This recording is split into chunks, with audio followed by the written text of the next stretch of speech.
Él es un legendario personaje, diría yo, en las ciencias sociales latinoamericanas, en la construcción del pensamiento para toda la región, con una vasta experiencia y con una sensibilidad y capacidad de identificación, de reconocimiento de los problemas para la construcción de un pensamiento social, de un pensamiento que sea funcional y pertinente a la transformación social. Entonces, yo decidí escribir la ponencia, estas palabras, porque como se trata de una materia teórico-epistemológica, a veces de alta dificultad, entonces era lo más recomendable tratar de organizar de la manera más sistemática la exposición. Denominé estas palabras el poder del conocimiento a propósito del pensamiento de Hugo Semmelmann. El propósito inicial de estas palabras era presentar un breve recuento de las obras y aportes del profesor Hugo Semmelmann al desarrollo del pensamiento social latinoamericano. Luego reparé que tal cosa supone el estudio y sistematización de su prolífica obra, que es lo único que puede permitir la recuperación rigurosa y honesta de los rasgos esenciales de su pensamiento.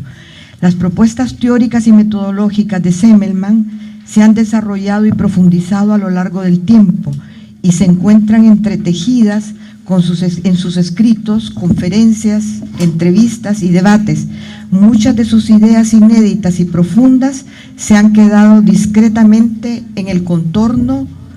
o trasluz de sus argumentaciones más poderosas. Desafortunadamente todavía no contamos con una obra crítica que sistematice sus grandes aportes a la construcción de nuevas formas del conocimiento, para la transformación social y para impulsar el potencial de creatividad que tenemos los seres humanos como sujetos. Como todos sabemos, en la misma dirección de lo que plantea Lorena, el profesor Semmelmann nació en Chile y tuvo que exiliarse en México a raíz del golpe de Estado que derrocó al gobierno democráticamente elegido de Salvador Allende. Durante muchos años el profesor ha ejercido la docencia en distintas universidades y centros de altos estudios, entre ellos brevemente la Universidad de Chile, el Colegio de México, la Universidad Nacional Autónoma de México, la Universidad de la Ciudad de México, la Universidad de Comahue en Argentina, entre otros. Todos los latinoamericanos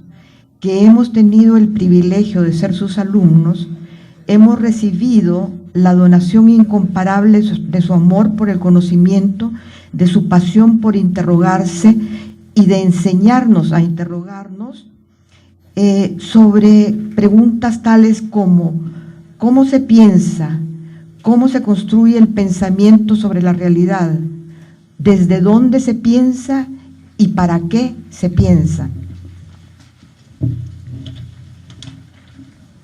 La tremenda energía creativa y la capacidad de reflexión sobre las necesidades de pensar desde la historia y desde las realidades latinoamericanas ha llevado a Semmelmann no solo a perseverar en su enseñanza de profesor emérito, sino también a la necesidad de contribuir a la fundación de una institucionalidad propicia para la formación y la multiplicación de sujetos intelectuales que sepan pensar desde Latinoamérica e interrogarse sobre el sentido que tiene su acción reflexiva, es decir, por qué y para qué se piensan son preguntas fundamentales. De aquí que Semmelmann haya emprendido la tarea de fundación de varios espacios institucionales, entre ellos seminarios, posgrados en ciencias sociales y a partir de 2004 los institutos de pensamiento y cultura en América Latina, los cuales han sido creados en distintos países de la región. Aquí mismo en El Salvador, en nuestra fugaz paso por la Secretaría de Cultura, decidimos crear un instituto de investigaciones sobre la cultura y el arte que nombramos Instituto Pensamiento y Cultura, teniendo muy presente al profesor Semmelmann.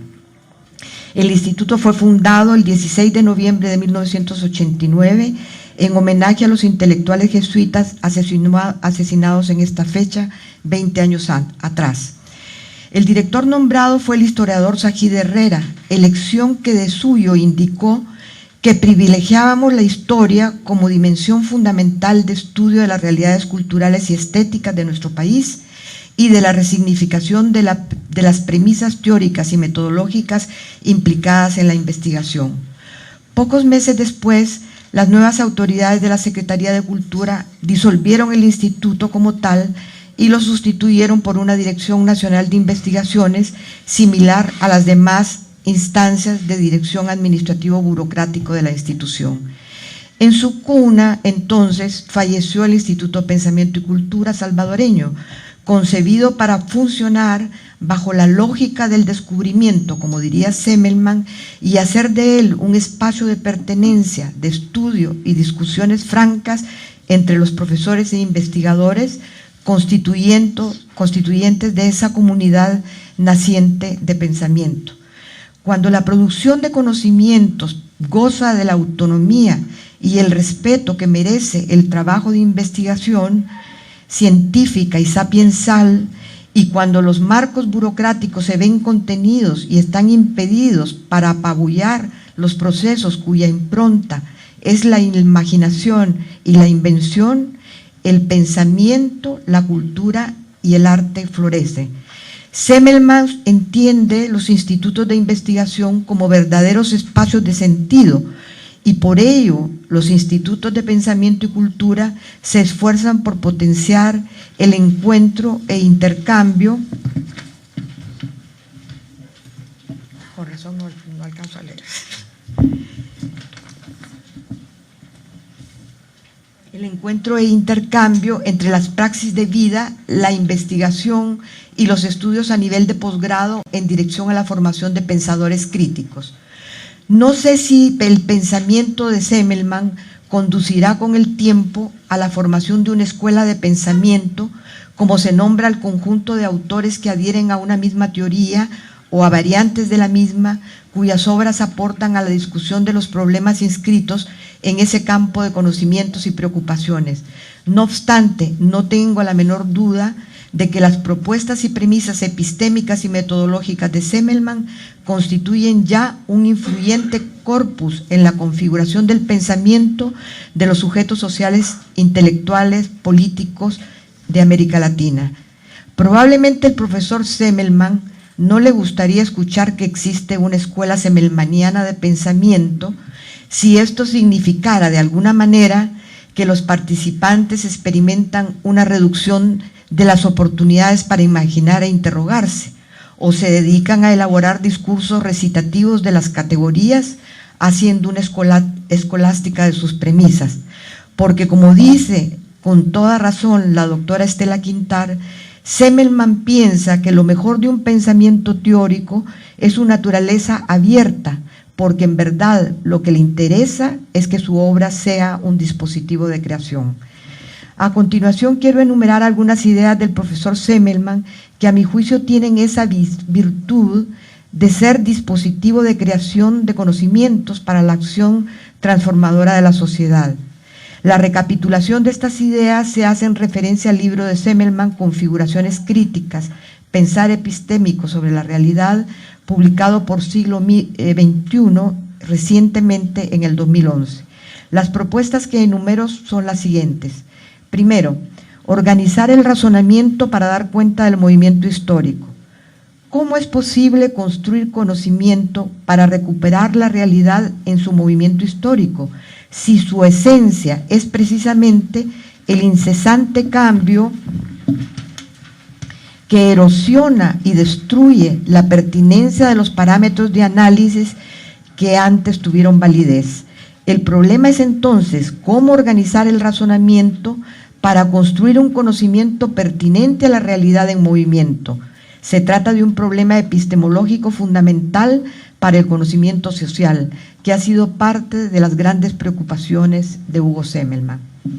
Para Semmelman se trata en verdad de la necesidad de una nueva comprensión del concepto de ciencia y del concepto de método, lo que significa un cambio de paradigma en tanto supone un cambio de las formas de organización del pensamiento. Muchas veces las premisas teóricas y metodológicas del conocimiento social han sido clonadas acríticamente de las grandes teorías o parámetros construidos y heredados de los siglos XIX y XX, lo que limita la capacidad de los sujetos cognoscentes para captar el movimiento de la realidad contemporánea. En ese marco, Semmelmann plantea la creciente necesidad de reformular el lenguaje científico y de repensar términos tales como utopía, potencialidad, futuro, emergencia. Semmelmann advierte también de la existencia de una crisis del llamado sistema clasificatorio de las ciencias, ya que tal sistema compartimenta la realidad en disciplinas científicas como la economía, la sociología, la antropología, la historia, lo que si bien pueden tener validez en términos pedagógicos, tiene el efecto de fragmentar la realidad. De esa forma tienden a debilitarse y a ponerse en cuestión el concepto mismo de realidad, planteándose entonces una crisis del objeto disciplinario. Semmelmann hace una lectura de la idea de Edgar Morin, que sostiene que muchas veces existe más realidad en el terreno entre dos disciplinas que la realidad captada por cada una de ellas. Es decir, que la parcela de realidad que delimitamos como objeto constituye en sí mismo un problema que debe ser tomado en cuenta y discutido, toda vez que hay realidades sociales que no se agotan en la lógica del objeto. Como ejemplo y en referencia al pensamiento de Castoriadis, Semmelmann señala que hay que ponerle atención a lo que se llaman realidades emergentes, realidades que incluso ni siquiera cristalizan como objeto, y si lo hacen en ocasiones no tienen una estabilización o no se prolongan en el tiempo, sino que son emergentes, emergencias coyunturales que representan un verdadero desafío para el pensamiento social y político. Esas realidades emergentes de carácter inestable y en cierto sentido caótico dan cuenta de tendencias y especificidades históricas de gran importancia que plantean la necesidad de pensar no solo las estructuras, sino la forma de organizar el pensamiento para pensar los procesos.